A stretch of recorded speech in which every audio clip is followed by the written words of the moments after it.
Hello everyone, this is your friend Shinobi Nexus 2.0 and we are back in new fanfic. What if Naruto the Ultimate is the friendly neighborhood Nine Tails? Part 4. You want my opinion on this thing? Kakashi shrugged. You are one of the best at kenjutsu in Konoha. Yugao hummed as she held the heavy weapon experimentally before putting it down against a tree. It reminds me of some of the legendary blades used by the Seven Swordsmen of the Mist. Very large and unwieldy at first. It will take considerable strength to use this as more than a club. That was about what I was thinking, Kakashi mused before looking off in the distance. Across the training field, Sakura was practicing basic sword techniques that Kakashi had already shown her. Occasionally, she would stop to study a scroll on the ground before returning to her training. You might have better luck asking Guy for help, for the start at least, Yugao suggested. I thought about it, but I think it's better to lean into Sakura's talents to help with this, Kakashi retorted, getting a head tilt from the Anbu. She has excellent chakra control and has displayed a talent for using it to enhance her strength. I wonder if Lady Tsunade or Shizune wouldn't be willing to give her some tips on refining it. Perhaps. And perhaps she'll pick up some medical techniques. Ninjas with decent medical jutsu and knowledge are always in short supply, Yugao remarked. I imagine Lady Tsunade will correct that a bit before her time as Hokage is up, Kakashi said. How are things? Among the Anbu? As fine as they can be, Yugao answered. Have you ever thought about going back? Not really, Kakashi answered absently. And beyond the Anbu? Yugao frowned. When your student came back as the Kyuubi, the rest of the nations were shocked into inaction. Now, they've been growing more and more active again since the Hakuju incident. Kakashi hummed. He wasn't surprised. All eyes had been on Naruto, and his fight with that undead beast had given the other nations a better idea of his current ability, his power and his limitations. Pieces were moving, both foreign and at home. And he was sure that Naruto was more aware of that than many believed. I'm here for another reason, Yugao remarked evenly. Oh, so you didn't come to help out an old friend? I'm hurt, Kakashi said rhetorically. What is it? You're going to be given a short-term mission very soon. The time span will be less than a week, Yugao informed. And there are some details that are left out of the official mission, Kakashi said knowingly before side-eyeing Yugao suspiciously. And if you're telling me instead of the Hokage herself, that means either this doesn't come from the Hokage, or the Hokage is worried about who might overhear. Even in her own office. Yugao narrowed her gaze sharply. I serve only the Hokage, Kakashi. Not the elders, certainly not Danzo. Kakashi hummed. Well, if I'm going to be missing for a week or two, would you mind checking up on Sakura's training? Yugao nodded. Of course. Now, as for the details. Meanwhile, and that is what I found, my lord, Sokyoku finished while sitting on the beach near the massive kitsune. Naruto hummed in thought, feeling like there was something off about this. This might be something important, but it was hard to be sure. He glanced back up at the plateau. Hey, Agaro, do you know anything about boats? He called up to the Chunin. No, not really, he called back in confusion. Naruto figured as much, but it was worth a try. Maybe he should head out and investigate himself. But Sokyoku described them as being fairly far away. Then again, he could just get lost if a storm rolled through, but that might make the search even harder. He glanced his head to the north with a considering look. Naruto suddenly sat down on the beach, curling into a comfortable position. The world faded away, the echoing noises of nature cascading in his ears until they too were tuned out as he reached out to search for something he couldn't sense ordinarily. Suddenly, he found one. Lord Kyuubi. He opened his eyes at the trembling voice, lifting his head to gaze down at the red head sitting amongst the field of a mindscape. Oh, it's you, he said idly. Karen swallowed thickly at him with a fearful yet exhausted look.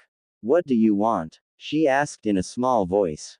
Nothing I think you can give me, he answered with disinterest. Karen flinched for some reason. She looked like she was about to cry as she curled up and looked down. Just, please, Do or ask whatever you want. I need.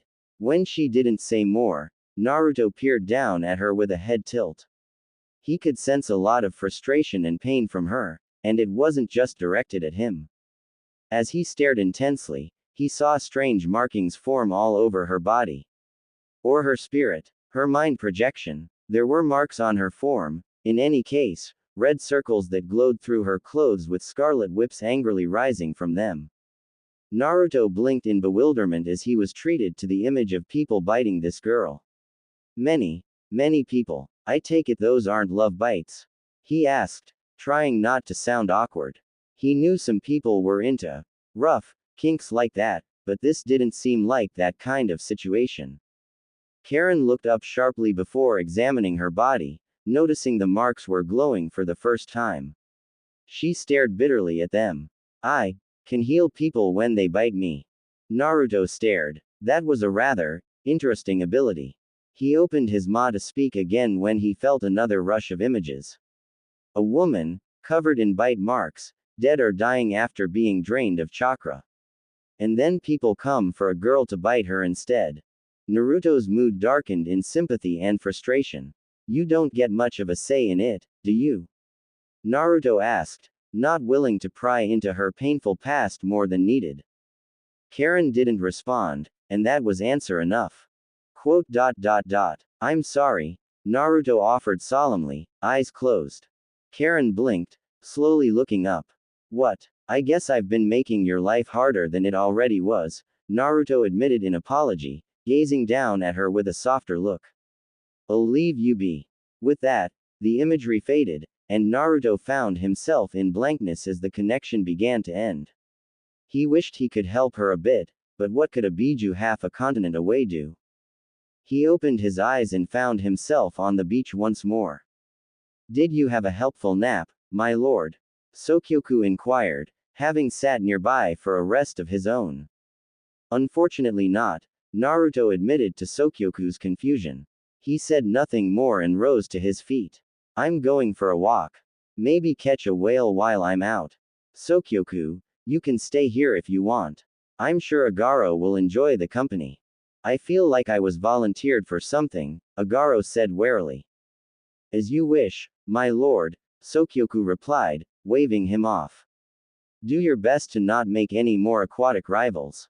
I doubt the one I got would let anyone else move in, Naruto remarked with a headshake as he headed out to sea, walking along the surface. Meanwhile, Karen sat numbly on her bed. Not an uncommon situation for her after the Kyuubi invaded her mind, even if there was a wave of comfort that came with his departure now. But her drained and troubled eyes were now wide with disbelief and awe. The bite marks that once littered her body. They were healed. What did? Karen whispered, her voice trailing off as she saw it. A faint wisp of golden chakra flowed off her before vanishing, as if to answer her question. How the hell? She silently cried out. He healed her from that far away. How was that possible? Was he a god? Were Bijus actually gods? Was that why he sounded so amused and disappointed with that guy from Rain calling himself a god? She was so confused. Okay. Breathe, Karen, she said to herself as she tried to calm herself down. The Kyuubi just did something nice for you instead of just leaving you to feel like he vandalized your mind for the fun of it. He stared through your eyes and listened through your ears in the past. This shouldn't be that surprising, right? She was trying to convince herself more than anything. Long-range jutsu weren't unheard of, but this was a bit absurd. Keep it down, you bitch. We're trying to sleep. Someone in the room over yelled. You. Karen yelled back. There was a growl, but neither side tried to keep the fighting going. That poured some cold water on her mood. She was healed, yes, but it wouldn't last. Shiroyasha was kinder to her than the previous leader of Grass, but the arrangement was ultimately the same. Karen had to provide her healing ability to the other ninjas of the village. If anything, Shiroyasha's kindness made it harder. Karen had long since contemplated leaving Grass, to get away and try to find some place where she wasn't just a literal chew toy for healing everyone on demand. But where would she go? If she defected, It'd probably just be the same situation, right? And if she just went rogue, she'd just be living on borrowed time until she was hunted down by someone. I guess I've been making your life harder than it already was. She sighed as those words reverberated in her mind, as did that look he gave her. Almost as if he didn't just feel sorry for her, but that he understood her on some level. Perhaps he did. After all, he hadn't always been a force of nature. He once was a jinchuriki, something most villages regarded as weapons at best. She had known it as a fact, but the notion that he had been a human never really sank into her after her first mental encounter with him. Let alone that this Kyuubi was supposed to be around the same age as her, and had even been in the same Chunin exam as her. This was the first time she felt like the Kyuubi, in some ways, was still just a person. She could only wonder what troubles came with life as a Biju. Karen lay down and stared at her roof with a frown. Don't get any stupid ideas, Karen, she murmured to herself. Meanwhile, a few days later, Naruto sat on the beach with a smirk as he sensed the replacement watcher sent down to his beach. He didn't say a word as he heard him send off the old one back to Konoha. So, finally come to pay me a visit, Kakashi-sensei? Naruto asked with a chuckle. Kakashi smiled from the top of the plateau. Well, everyone has such interesting stories when they come back from here. Gifts, too, sometimes. How's the sword treating Sakura? Naruto couldn't help but ask. Pretty good. We had a few practice duels, but she's still working on her strength and stamina. I left her with some instructions and some scrolls while I'm down here, Kakashi remarked. I see you haven't destroyed the entire beach. Of course not. Where would I keep my ship collection? Naruto joked, waving to the various sunken crafts he had brought ashore. Kakashi eyed the field of shipwrecks curiously. A lot of interesting things had already come out of there, including Sakura's weapon. One of these days, you're going to have a problem with people sneaking in to search for treasure in those. What do you mean, one day? Naruto countered with a snort, glaring off to the trees. Apparently, spying on a Biju doesn't pay too well. Kakashi could imagine several very nervous spies shivering in the trees. Well, you'll be happy to know the Fire Daimyo's aid has officially arrived to help Hanzo's side of the civil war. Naruto grunted in remembrance of that man named Pain, the Akatsuki member that almost put him in a damn moon of all things. He hoped that the bastard was out of his fur for the long term, but he had a feeling they'd have a rematch one day. He glanced up slightly as something caught his eye. Or rather, someone. Ah, Kakashi-sensei, there's someone who'd like to meet you. Oh, Kakashi asked, despite having expected this. Indeed. Kakashi looked up at the strong voice as a certain avian descended to his side. So, you're the famous goose I've heard about. Indeed. I am Sokyoku, as my lord has graced me with that name, Sokyoku introduced with a bow, folding one wing over his chest. And you are Kakashi Hatake. It is a pleasure to meet the man Lord Naruto calls his teacher. Huh, you really are as polite as they say, Kakashi noted with an eye smile. You flatter me, man of 1,000 jutsu. Sokyoku said with a honking chuckle. If only the same could be said for my fluffy student, Kakashi teased with an overdramatic sigh. I have the daimyo himself vouching for me. I've proved I can be proper and polite if I want to.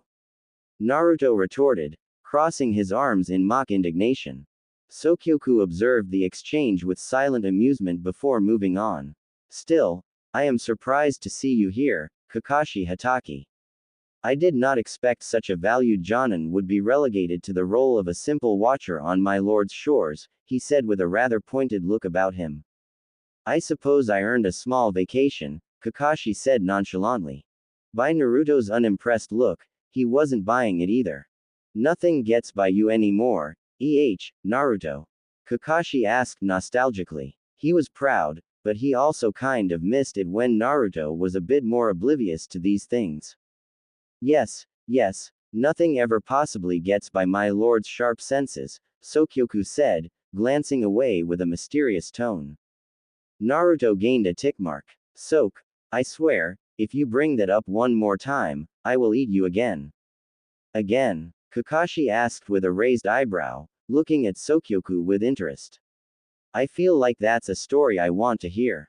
Unfortunately, I am forbidden to talk about the incident at sea involving Sok. I will come up there, Naruto warned firmly. I don't care if I bring the whole thing down. Sokyoku cleared his throat, almost coming out as a low screech. Yes, perhaps it's best for the landscape if I stopped speaking, he said, still clearly amused by something. Kakashi tilted his head. Agaro mentioned you've been spending a lot of time on the sea. Which is apparently strange, since you usually just walk along the seafloor. Is this connected to that? I do both, but yeah, I've been doing a lot of water walking strolls, Naruto explained with an eye roll, not really providing an answer. Eventually, he cleared his throat to change the subject. On that note, Kakashi-sensei, you got any idea how far out the ocean borders are for Fire Country? Kakashi raised an eyebrow. Ocean borders. Look, I may not have exactly been a great student in the academy, but I know how there is some point from their shores where countries claim the ocean as their waters, Naruto grumbled in annoyance that was likely more genuine than feigned. Kakashi hummed, realizing Naruto's intent. Well, let's take a walk, shall we? Naruto nodded before looking towards the goose. Sokyoku, since you've turned into a chuckle bird, you can stay here and guard the beach. As you will, my lord. I will try to exercise my mirth before your return, Sokyoku promised sincerely. Naruto grumbled his thanks. Well, you coming, Kakashi-sensei? With that, Kakashi ran down the side of the plateau, leaping off to land on one of Naruto's outstretched tails before jumping to Naruto's head. Naruto proceeded to turn and head out to the sea, walking along the water's surface. I see you've gotten this down rather well, Kakashi noted in praise. Have you tried water walking in a storm? A few times, Naruto answered, his ears twitching. So, has anything else interesting happened? Granny drank herself into a coma yet? No, but Asuma said something about Ino being obsessed with finding a different shampoo, Kakashi said knowingly. Something about the last one making her smell like a goose. That was all Sokyoku, I had nothing to do with it, Naruto said honestly, but grinning massively at the memory. I see he did inherit some of your qualities, Kakashi said as he gazed up at the sky. Heavens help us if we have a legion of prankster beasts. Naruto chuckled, pausing as his ears twitched. His smile fell away as his mood turned serious. Alright, we're far enough away. Good. Now, what do you want to share that has you so secretive? Kakashi asked with interest. Someone new intruding on your beach. They always are, Naruto grunted. Sokyoku has been keeping an eye on some strange ships he spotted way out at sea. We didn't mention it to Agaro since, well, it didn't seem like really anything to report. Just some ships on the open sea. And you figure I might be able to help you figure out if it's something to actually be concerned about, Kakashi summarized before tilting his head. Do you actually need me to tell you how far out Fire Country's territorial waters are? Nah, the daimyo and his people helped me get a rough idea of that, Naruto said dismissively. Sokyoku last spotted them heading around the tip of T Country. It might take a while to find them again. I can enjoy a good walk on the waves, Kakashi retorted with an eye smile. End of chapter. Kakashi is at the beach. And Naruto has something interesting to show I am out at sea. But just as importantly, Naruto and Karen had something of a heart-to-heart, and Naruto unknowingly gave her a bit of an apology gift for making her life harder. Also, Sokyoku continues to be a delight to write. Polite, loyal, but really cheeky when he wants to be. No walk with Naruto ever stayed silent for too long. So, what the hell is up with the Sasuke situation? Naruto asked in annoyance. I'm guessing you're not happy he's still on the loose, Kakashi said with a frown. If it helps, neither am I. Kakashi, I'm not stupid. I know a lot of details can't be shared over messenger birds and scrolls. So, while we're walking, could you fill me in on how he managed to get away? Naruto asked with a slight growl in his voice. Kakashi sighed deeply. It wasn't him. Naruto paused, glancing up at his forehead. Sasuke didn't get away on his own. Someone broke him out and got him away. Kakashi paused, glancing out on the open sea. It's being kept on the need to know, but Jiraiya and others believe a teleportation jutsu was used, leaving us to follow a false trail set up in advance. Naruto remained still for a moment before continuing his walk across the waters. Are those jutsu rare or something? He questioned curiously. That's a complicated question, Kakashi said with a sigh. The textbook kind of complicated. Most jutsu don't teleport so much as help a ninja travel at high speeds. True teleportation, that's rare. The summoning jutsu counts as one, but it's very specific about how it can be used. Naruto hummed in acceptance. Alright, someone pulled some weird powers to take him somewhere you couldn't find easily. And there's been no sign of him. No, and that's the strange part, Kakashi said in agreement. It seems like he hasn't gone for sound, unless he was taken directly to Orochimaru. Right, I can see how this throws everything off, Naruto grumbled. But if the snake could do that, I think that invasion he had with sand would have gone a lot worse. Kakashi tilted his head. A good point. I didn't think you'd realize that so fast. Look, the instant you said what kind of jutsu was used, I was imagining Orochimaru having it, Naruto explained with a shiver that caused some small waves around him. I'm guessing you haven't seen any sign of him? Kakashi asked, almost rhetorically. Quote. Kakashi blinked. Naruto. Shut up for a second, sensei, Naruto said as he slowed to a halt. Kakashi was on edge as Naruto seemed to grow uneasy about something. His ears twitched, his eyes narrowed, and his snout kept sniffing at the air. I think I see the boats, Naruto said, pointing with his snout. Over there. I can just barely see and smell the smoke. Kakashi pulled a pair of binoculars from his Jonin vest, holding it sideways to only use one of them. I can see the smoke cloud, but only just, he said, eyeing the dark plume that was tiny even with the binoculars. Now tell me, what has you so on edge? I don't know. Something just feels wrong, off. I can't explain it, Naruto admitted. But that smell, that's not wood burning. Coal, Kakashi suggested. Have you not smelt burning coal before? Not enough to notice since I became a giant fox, Naruto remarked under his breath. If I get much closer, they'll probably spot me. We could just wait until it's dark, and have you float with just your head above water, Kakashi suggested. I can head in alone once we have the night as cover. Yeah, we could do that, Naruto said in a tone that implied that he had other plans on how to proceed. Kakashi had a bad feeling about this. Naruto, what are you thinking? Something we'll probably never want to speak about again, Naruto admitted reluctantly. Meanwhile, Sokyoku sat peacefully in the campfire atop the plateau.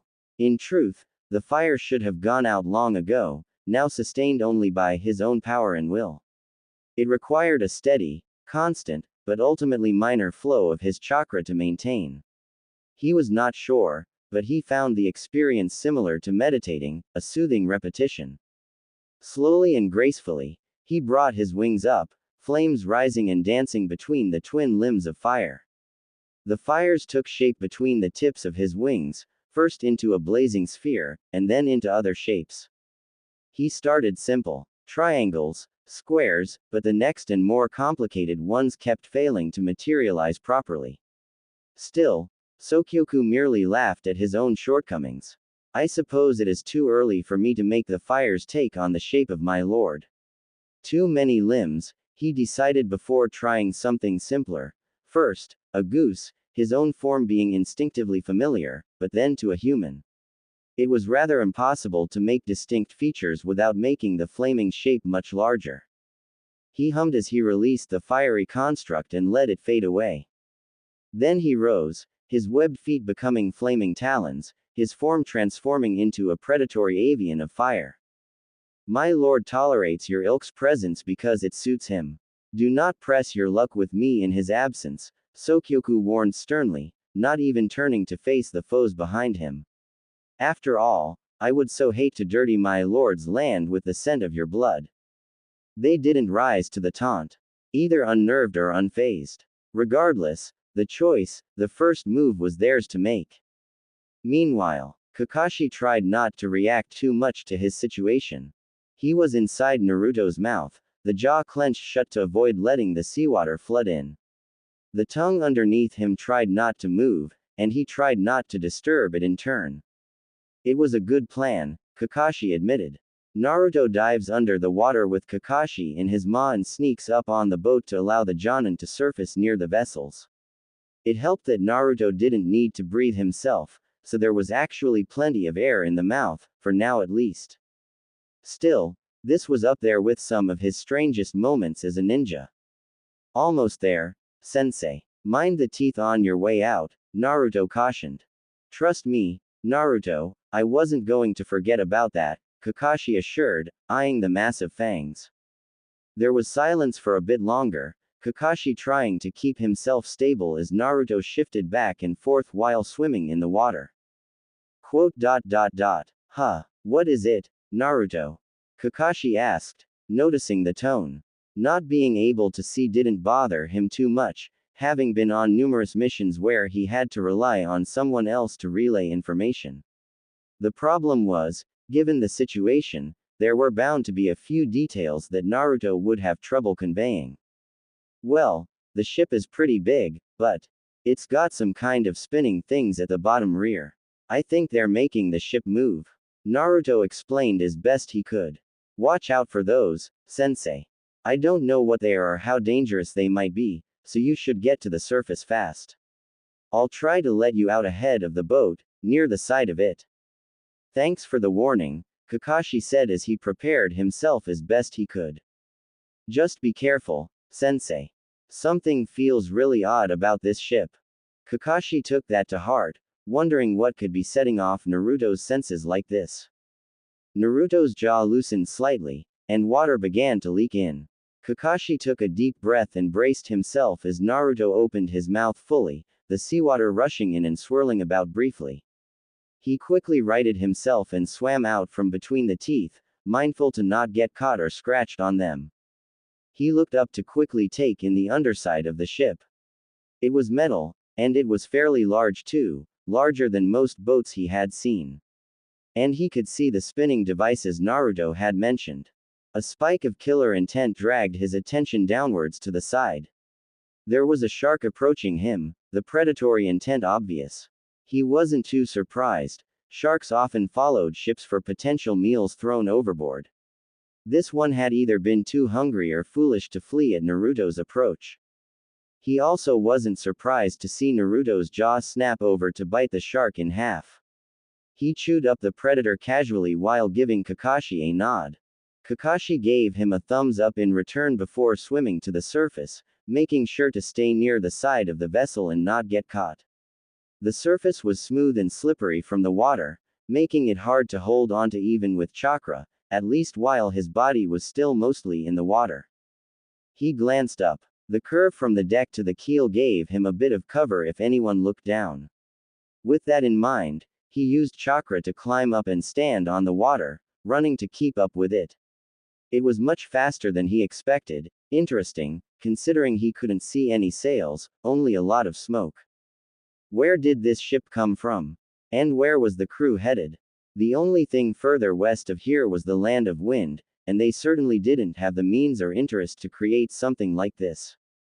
Well, only one way to find out, he decided as he began to scale up the hull. As he ascended, he kept an eye out for not only any who might notice him by chance, but an easy way to slip inside, but found no such luck. He decided he might have to try to disguise himself with the transformation jutsu, but first, he had to see what the crew looked like.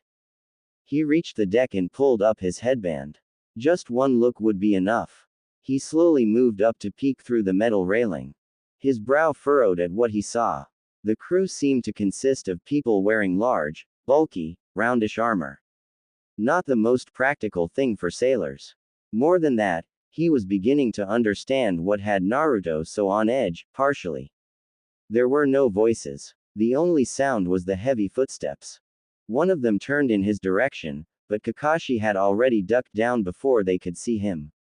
He sighed heavily. This was a lot more complicated than he thought. He glanced down at the waters, sensing Naruto lurking below. No doubt he'd arise out of the sea if Kakashi found himself in need of help. No point in leaving without some information. Elsewhere, Naruto watched the bottom of the boats impatiently. Everything felt calm enough. He couldn't sense any alarm or chakra spikes from Kakashi. These boats, or perhaps whoever was on them, were still bothering him. He couldn't place it, but it reminded him of the first time he woke in a hospital, noticing how sterile everything felt, something more unnatural than just plain wrong, which made less sense in his own head than he liked. He was pulled from his musing as he saw something familiar approaching with a sense of dread. Swimming out of the blackness was the giant octopus once more. Naruto glared at his neighborhood foe, not wanting to deal with this right now and drawing unwanted attention. But the octopus kept a respectable distance between them. The cephalopod seemed to share Naruto's uneasy fascination with the vessels above. The octopus didn't like these things either, it appeared. In fact, it seemed to be eyeing Naruto, as if questioning why he hadn't done anything about them yet. Naruto could only stare. Why did it always feel like this thing was mocking him in some way? Their silent exchange was cut off as something dropped into the water. Or rather, someone. Before the octopus could even try anything, Naruto opened his mouth and took Kakashi back into his jaw. The octopus seemed slightly surprised by this, but Naruto paid no mind as he quickly swam away. Soon, he surfaced, but just his head as he let the water drain out, and Kakashi took a lungful of air. Naruto wasn't sure if he had made it far enough, but he didn't want to risk his sensei drowning on him. I'm good, Naruto, Kakashi informed. Take us back down before your spot. Something exploded behind them, and Naruto quickly dived as he closed his mouth. The hell kind of jutsu was that? Are they attacking you? Kakashi questioned with a frown. No, actually, Naruto said, hearing more explosions, muffled by the water, but none near him. He looked back in the general direction of the boats to spy the situation. Ah, the octopus decided he wanted to take them on. Well, at least they're distracted, Kakashi mused with a quiet, distant tone. Naruto frowned. How bad, sensei? I'm not sure, but I doubt it's anything good. Your instincts were right about how wrong things are on those boats, Kakashi answered. Should I go back and help sink them? Naruto questioned, glancing back contemplatively. Believe me, I'm tempted to say yes, Kakashi said. Whoever they are, they're not from around here. The writing I saw is nothing I've ever seen. And are they all mutes, like Sokyoku said? Naruto questioned. None of them talked, but that seems to do more with what they are, Kakashi admitted. The trouble is, I'm not sure of that myself. What do you mean? Naruto asked with a troubled look on his face as he kept swimming. I saw this room filled with people in these strange glass orbs. I saw someone being placed into them to create a walking suit of armor, another of the crew. It looked almost like they removed their souls to make it work, Kakashi said with a frown. Oh great, as if the Hokage wasn't creepy enough, Naruto muttered in frustration. I'm not certain if those people were being used to make those things, or if they can control them. Like possessing a puppet, maybe. Either way, the ship was filled with only those things, as far as I could find. Naruto paused and thought about that for a moment. Yeah, even if they're just controlling the armor, I can't think of a good reason for the entire crew to be doing that. Either way, they're expecting a fight with someone. Why am I not sinking them? Or at least dragging them onto land? You know why, you just don't like it, Kakashi said with an eye roll. There is a chance they might just be overly cautious, or they were attacked by pirates recently. If these people are foreign to the elemental nations, We don't exactly want Fire Nation's first contact with them to be starting a war with them unprompted. Kakashi was right. Naruto didn't like it even if he knew it was right. So, what now? Now, we head back to the beach. I'll send a message back to Konoha about what's going on. And then we'll go back to tailing the boat. By that point, it'll be nighttime. There will be nearly no moon tonight, so it should be a decent cover, Kakashi explained. Also, I need to check a map. A map? Why? Naruto questioned. I found one on their ship. It was crude, but I'm fairly sure it's supposed to be somewhere nearby. Relatively, anyway. I should be able to figure out where they're going if I look at a proper map, Kakashi explained before chuckling. What's got you laughing? Naruto questioned. Nothing. Just amazing how you keep finding new kinds of trouble to step in, Kakashi mused. Well, obviously, I'm a trouble magnet. Becoming a giant only made me more trouble magnet. Why? Naruto retorted. Quote. Never tell anyone I said that. I'd say it sounded better in your head, but I can attest, it didn't sound good even from in here, Kakashi teased. The banter was all they could do to stave off the unease they both felt. Also, could you let me out when we're far enough? I'm sure neither of us wants me traveling in here more than needed, Kakashi requested. Trust me, I'm washing my mouth out the first chance I get. Meanwhile, okay, what the hell is going on?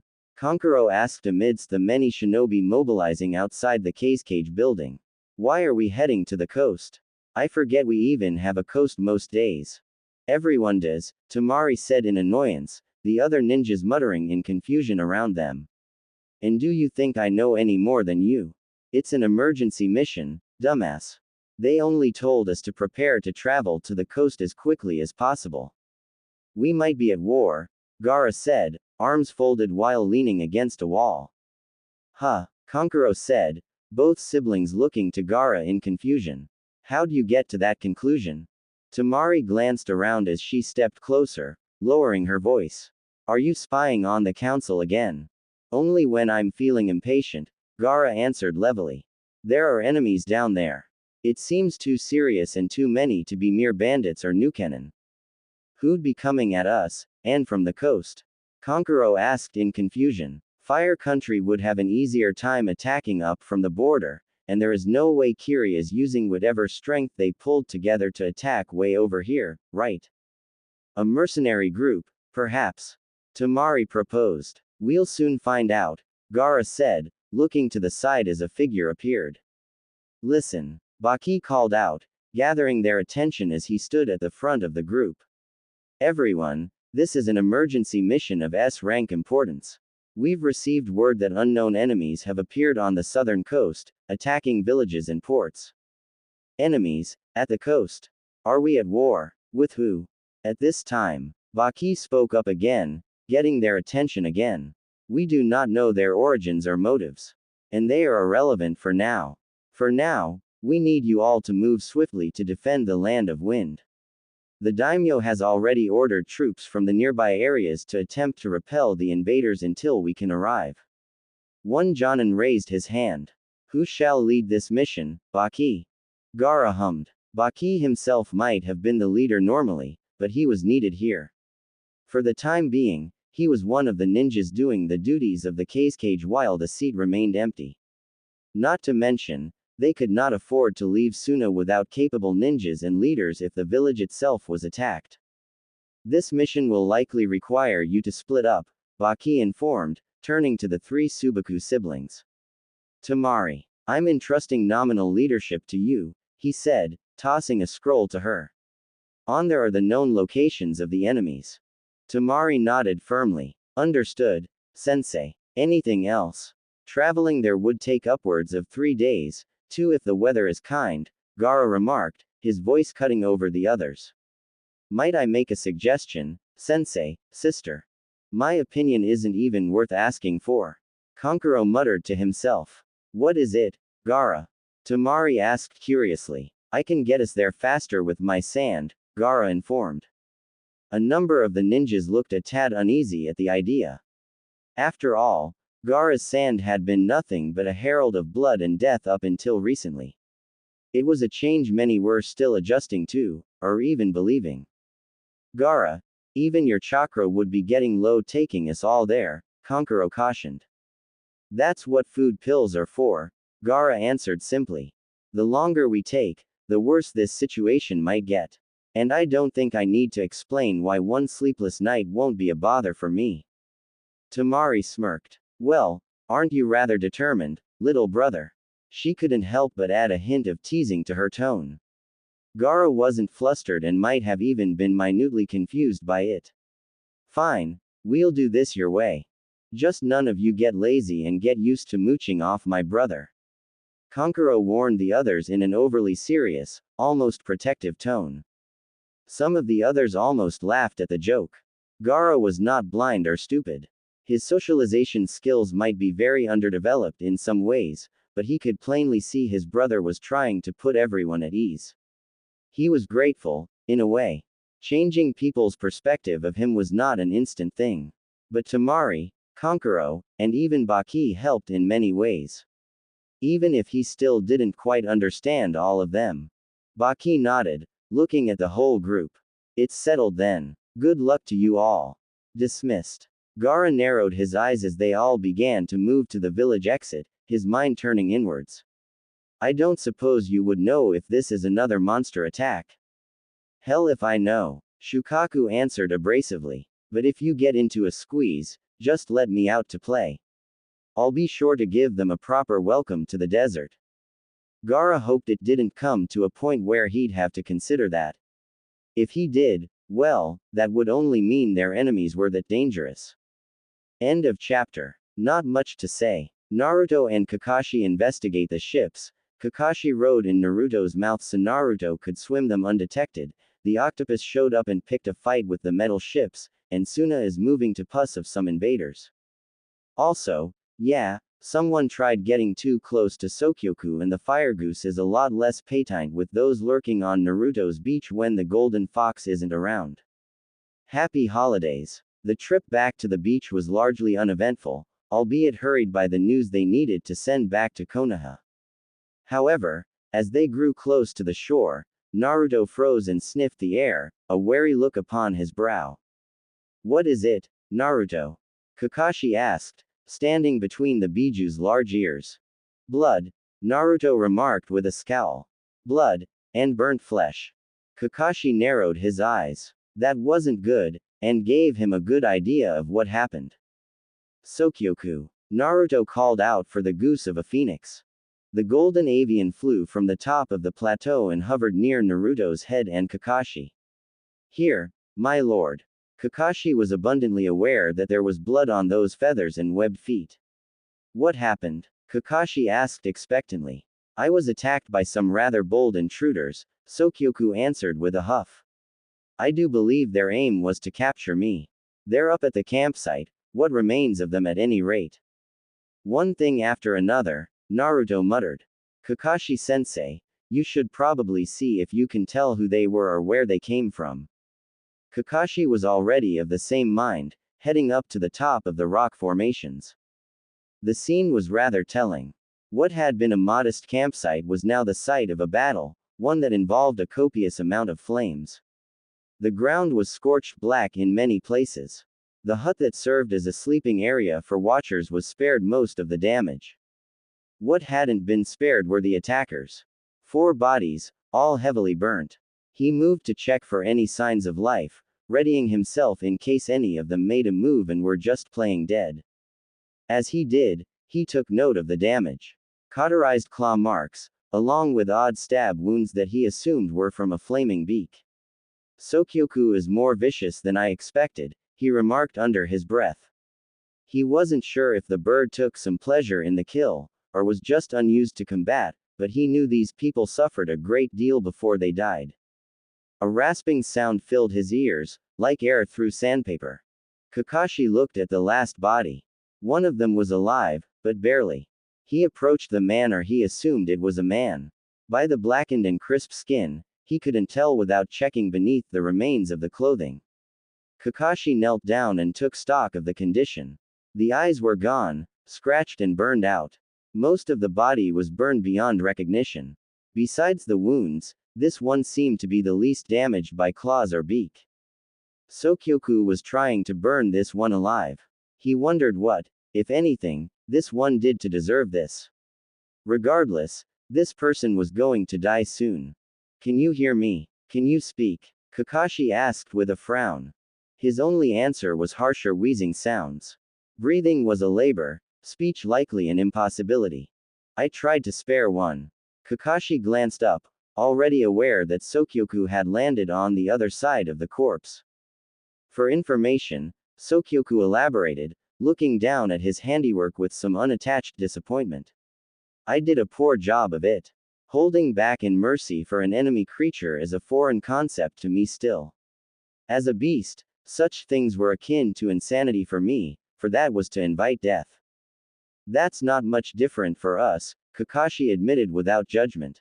Yes, but it is different when you are, or even were the same species, Sokyoku remarked knowingly. Shall I end his misery, or should you? Kakashi didn't answer, merely taking out a kunai to slit the man's throat, ending the ninja's suffering quickly. Kakashi made sure to never take his senses too far away from the bird. He trusted Naruto, but this thing was questionable. He wondered what it would do if it hadn't felt loyalty to Naruto. No headbands, but they're definitely ninja. Missing ninja, or wandering ones, Kakashi mused, holding up a burned scroll that he had pulled off a body. Wandering ninjas? Naruto called up in surprise.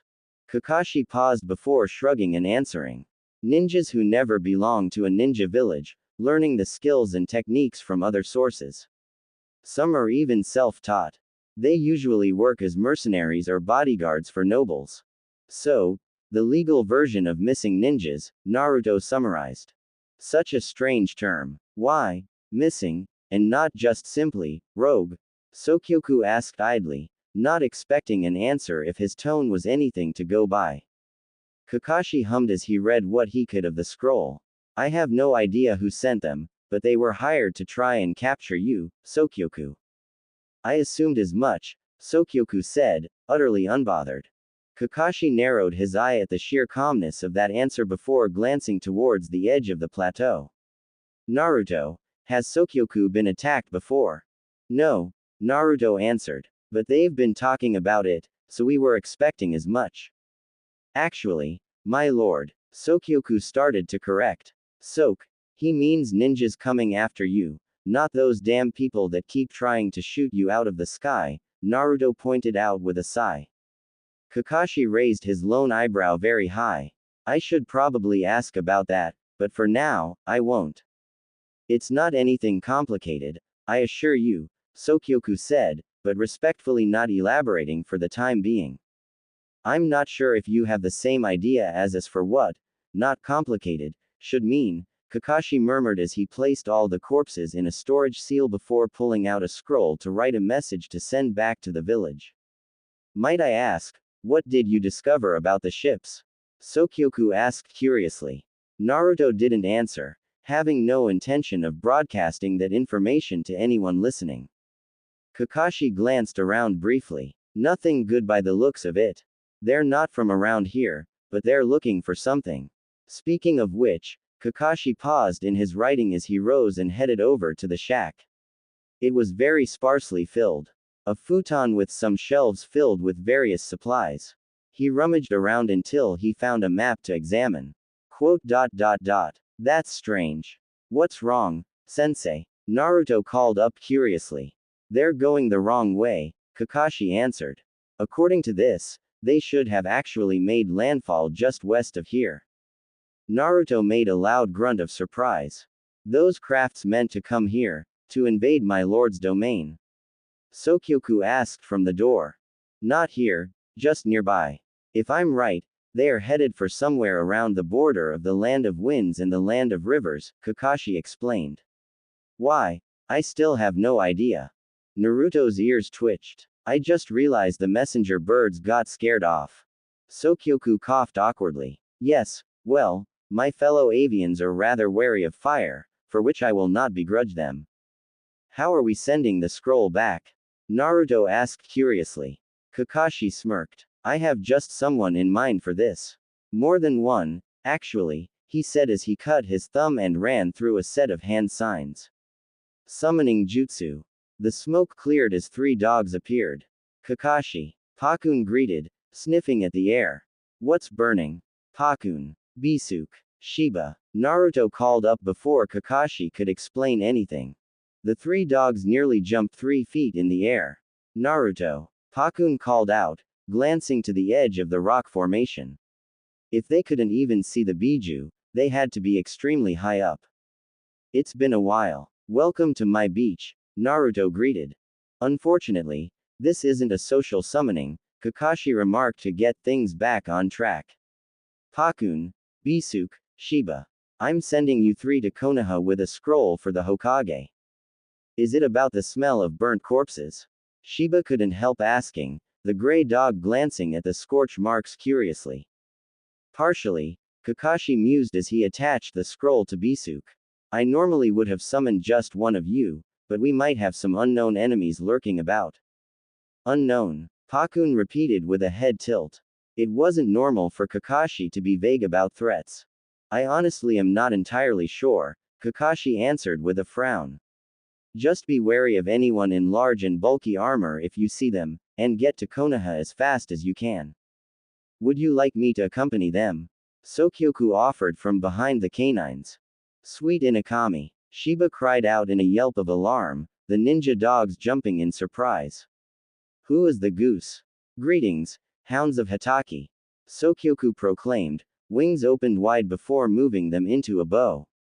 I am Sokyoku, servant of Lord Naruto. Welcome to his domain. I apologize for the stench. I'm sure the smell is not entirely to your liking. Pakun realized who and what this was. You're the goose that got up Naruto's nose. We were helping look for you for a while.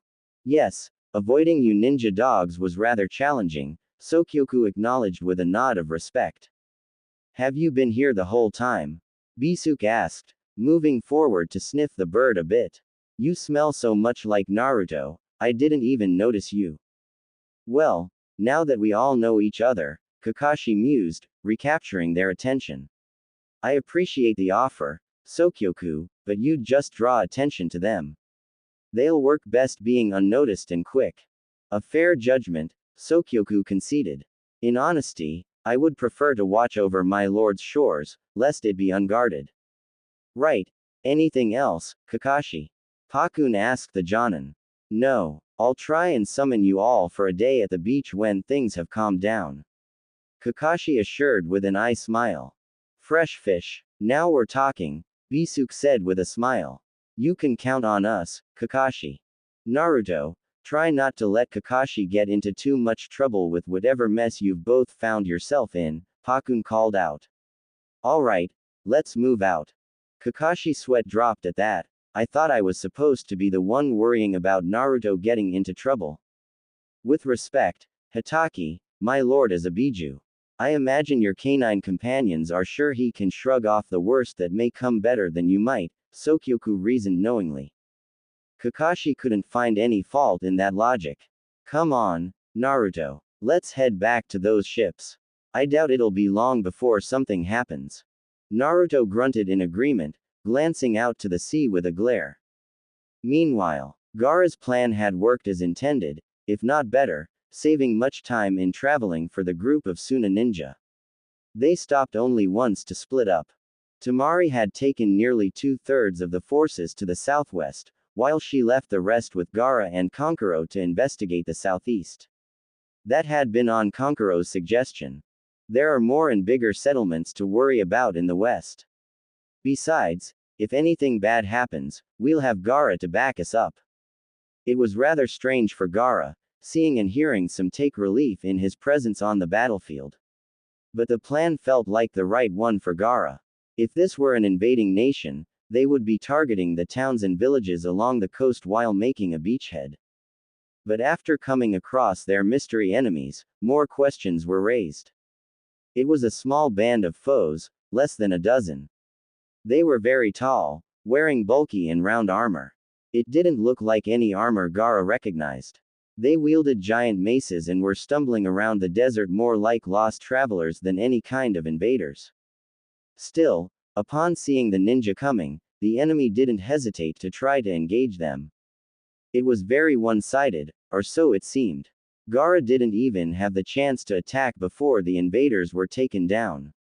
Kankuro had impaled two with his puppet, the rest taken out by swords and kunai to the eyes by the other Suna ninja.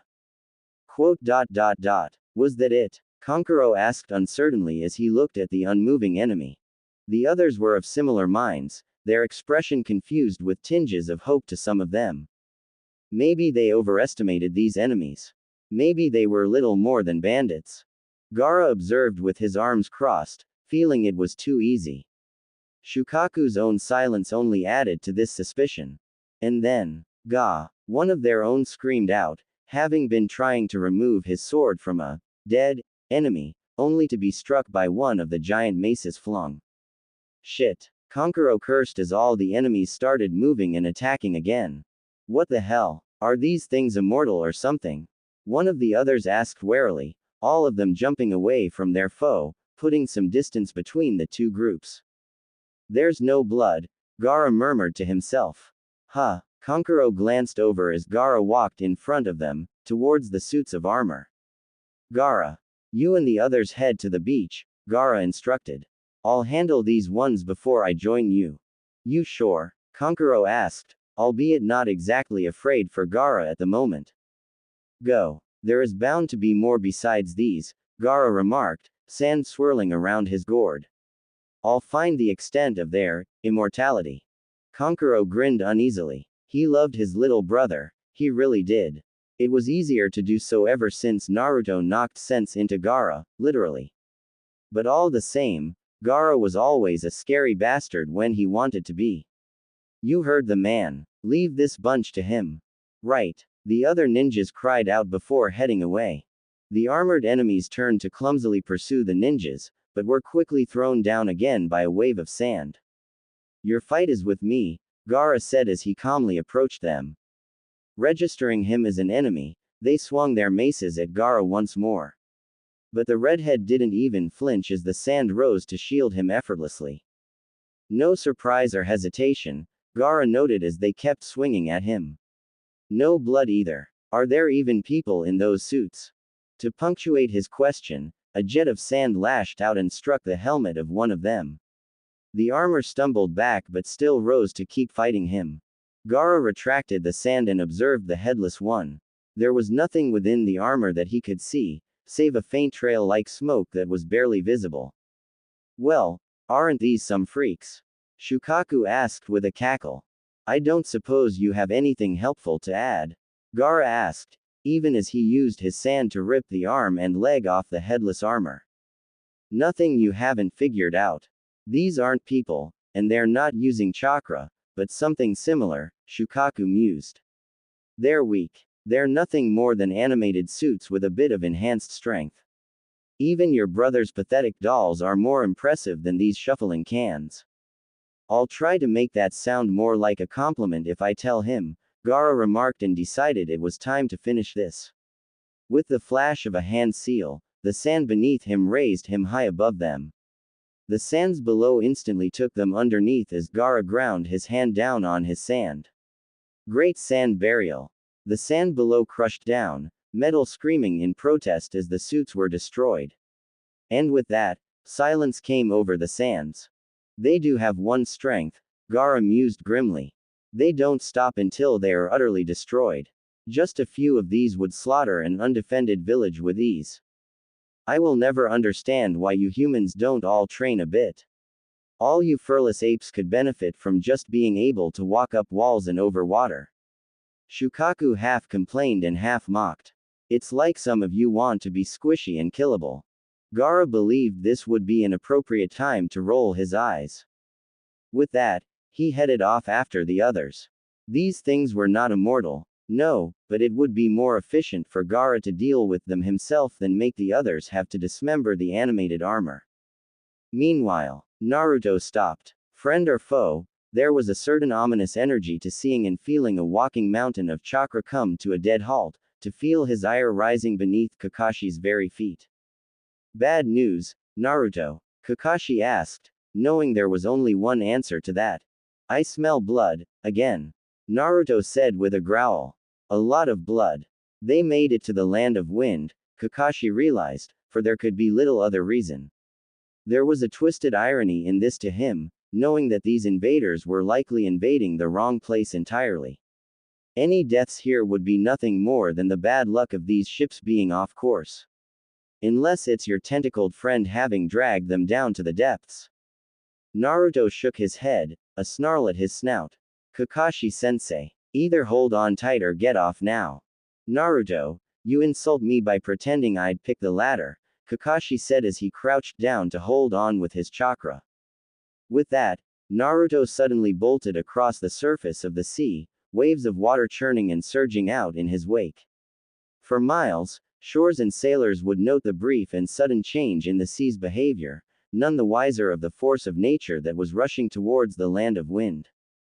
End of chapter. Naruto stopped back at the beach and found the people that tried and failed to capture Sokyoku. I do enjoy exploring Sokyoku as a formerly wild beast that now has sapience, something I imagine the ancestors of all summoned beasts went through in some way. It was also amusing to look up everything about Kakashi's dogs, whose designs are actually based on the males of the Konoha 12. Gaara took the fight rather easily, and Naruto is now on a figurative warpath to go help the land of wind now that he knows that the Sips have arrived and are killing people. While there was potentially some chance of this force not being hostile before, that is out the window now and they attacked an ally of the Fire Country.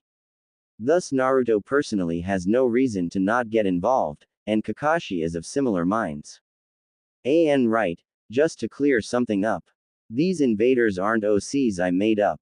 They're from the Naruto movie, Stone of Gelul. This is all. Something was seriously off about this whole thing to Gaara. These invaders, the design of their armor looked like nothing he had ever seen before. Gaara hadn't thought much of that at first.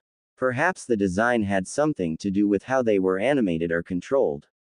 But then he caught up with Kankuro and the others, who were helping a large group of the daimyo's soldiers fend off an invading party at the beach. Even with the help of the shinobi, the problem remained that these things didn't stay down easily. Even his brother could only deal with one at a time. Gaara, however, the ground rumbled beneath the feet of everyone fighting, the epicenter around Kankuro's puppet. Every Suna ninja knew what was happening, could sense whose chakra was at play here. They quickly scattered as the sand came to life into a twister despite the absence of any true wind. The sands launched up and pulled many of the enemies in, swallowing them down as Gaara made sure to avoid dragging any of his countrymen down by mistake. The dust settled, and with a sizable portion of the enemy now buried, Gaara landed in the center, hands on the ground. Great sand burial. The sand cratered down violently, and he could feel the struggling, trapped foes suddenly stop moving, their armored bodies twisted and crushed. You're late, Gaara, Kankuro said with a relieved smirk as he and the others emerged, still on guard for the other enemies. Gaara ignored his brother in this instance, crossing his arms and observing the rest of the invaders. They had stopped fighting. So, there was some intelligence, perhaps even fear within them. But why were they here, on this unimportant beach? Was it just to get a foothold of any kind? And if so, why Suna at all? They might be the weakest of the 5 great nations, but they were also the one with the least resources, the one with the least tempting for another power to invade at all. Who are these guys? Gaara asked out loud to himself. The standoff only went on for a moment longer until there was a series of explosions and flashes out at sea, followed by a sound of metal groans and breaking. Too quick and muffled to make out anything, other than some large objects far offshore. They collapsed. The hell? Kankuro muttered in surprise. His mood was shared by the others, watching as the mystery enemies suddenly started to fall to the sand. What? Did they run out of chakra? Are they dead? Were they even alive? There's nobody inside any of them. Did we win? Or is this a trap? All of you, shut up, Gaara called out, his voice enough to silence the murmuring and draw all attention to him. He's coming. This only confused his allies. Who are you talking about, Gaara? Kankuro asked his brother. But Gaara did not answer, merely looking into the thick darkness over the sea. Kankuro looked as well, and he swore he saw some very strange and powerful ripples in the wave. He looked out with a squint. He could hear something approaching, with a great rushing of water. What is that? Without word or movement, Gaara raised a man-high barrier of sand to the right and front of his position, far enough out to shield every ninja and soldier on the beach from those directions. Kankuro decided his brother probably had better vision at night than any of them realized, as just after Gaara did this, Kankuro saw the source of the sound. There was a massive metal ship, unlike any they had ever seen. And it was barreling forth, right onto the shore to their right at a terrible speed. It crashed onto the shore with a great groan before it came to a halt. Waves surged forth from its momentum, and might have washed some of the non-ninjas out to sea if not for Gaara's sand. As it was, the waves broke over the barriers and did little more than knock over a few unlucky and now soggy souls. People muttered in alarm and on edge as they looked at the ship, watching for any sign of more enemies. How does a ship that large move that fast? Kankuro asked in bewilderment. It didn't, Gaara said, glancing at the craft only once. Kankuro narrowed his eyes and only now saw it. Others did too, and what they saw frightened them more than a mere invasion. There were giant claw marks in the hull, having ripped through it like butter. It was only now that Kankuro noticed how heavy the chakra was in the air. Get some lights out there. He ordered quickly, glancing at Gaara. He was calm, not serious, just calm, and Kankuro was so glad he could spot that difference. Gaara, this who I think it is? His brother provided no answer. Several of the soldiers launched flares into the darkness. There was a loud, curious growl in the air, just before the flares ignited in midair to reveal. Ah, that's bright. There was a biju looming over them. Golden fur gleamed from the darkness as cerulean eyes glared at the offending lights that floated past his eyes. It was the Kyuubi, Naruto, from Konoha, or Fire Country. Either way, an ally. That did not change how many of the soldiers fell backwards in shock and fright, and the shinobi not far behind them. Kankuro nearly dropped his puppet at how close Naruto was. Kankuro whispered, glaring weakly at Gaara. You could have warned us. Naruto shifted and grunted, drawing attention to what he held on his back, one hand over his shoulder. It is another of the massive metal ships, pulled out of the water entirely and now carried like oversized luggage, even for a biju. If not for the tails helping keep a hold of it, Kankuro was sure the craft would have been torn apart by its own weight. Naruto looked down oddly at the group that seemed more wary of him than expected. Then he blinked, glancing briefly at the sky. Oh, you all couldn't see me out there, could you? Naruto asked awkwardly. Silence greeted him as the soldiers and ninjas started to calm down. Sorry about that, I see in the dark, so I sometimes forget what night is like for most people. You four, Kankuro muttered in disbelief. You nearly gave some of us heart attacks with that. I thought we had a sea monster or something. You kind of do, Naruto muttered without elaboration. Hey, Gaara, hope you all don't mind me helping out. Hello, Naruto, Gaara greeted, tilting his head. You're far from home. Yeah, I'll get to that, but let me set this thing down, Naruto warned. Everyone watched with surreal anxiety as Naruto walked to the side and pulled the ship off his back. It looked like he was about to break it over his back before heaving it onto the beach. That's him, huh, the golden Kyuubi, Konoha's biju. I feel like I'm having a drunken dream. Kankuro privately agreed with that last sentiment. Hey, Naruto, you mind explaining what the hell is going on? Who are these guys and how'd you get involved in this? Look, me and Kakashi-sensei will explain, but some of you should probably help with the survivors. Kankuro sobered at that. I mean, I wouldn't mind you just crushing them. Wait, did you say Kakashi? Yo. Needless to say, the shinobi and several soldiers turned in alarm, ready to attack the one-eyed man now standing next to Gaara. Gaara was utterly unbothered by the sudden arrival as he turned to the Leaf Jonin. Kakashi Hatake, I presume you can shed some light on the situation. As best I can, Kakashi answered calmly as the warriors of this desert land lowered their weapons. For now, those soldiers are suits of armor that were animated by people put into machines on the ships. I managed to destroy the devices, but I'm not sure if it was exactly a willing arrangement or if they had any control. In any event, we need information, Gaara concluded. Kankuro sighed heavily. All right, you heard the man. If the survivors don't give you any trouble, try to save as many as we can. With that, the soldiers cautiously made their way to the ships, keenly aware of the Biju on their shore.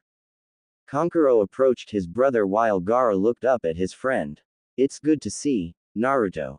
Shukaku says hello. Naruto waved in Gaara's direction. Hey, Sandrat. Single quote. Sandrat. Oh, this brat is asking for it. Shukaku growled before sniffling. Just like Kurama. He'd be proud. Gaara wisely decided to ignore the questionable mental stability of his Biju. Again, sorry about all this, Naruto explained, scratching the back of his head. I've been following these guys for a while. We make a quick stop back to the beach to send out a message, and suddenly these guys are already here. You've been following them, Kankuro remarked with a scowl. They've been invading for at least a day already.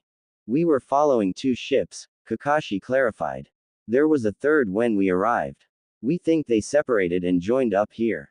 Gaara raised a brow. What happened to the third? Did you sink it, Naruto? Not me, Naruto remarked, glancing back at the sea. I have a tag along. A big one. Huh? Kankuro asked flatly. It's a giant octopus that lurks around Naruto's beach, Kakashi answered casually. It decided to come along. Don't say things so flippantly. Kankuro said in alarm. Relax. Just don't go out in the water, Naruto waved off. He just followed because he wanted another shot at sinking one of those ships. Another. I feel like I need a full damn story for this, Kankuro muttered. Oi, Tamari is going to love this. Is there a reason you both allowed one of the enemies to escape? Gaara asked suddenly. Yeah, why, wait, what? Kankuro asked in disbelief. Gaara, what are you on about? There was someone that I sensed fleeing the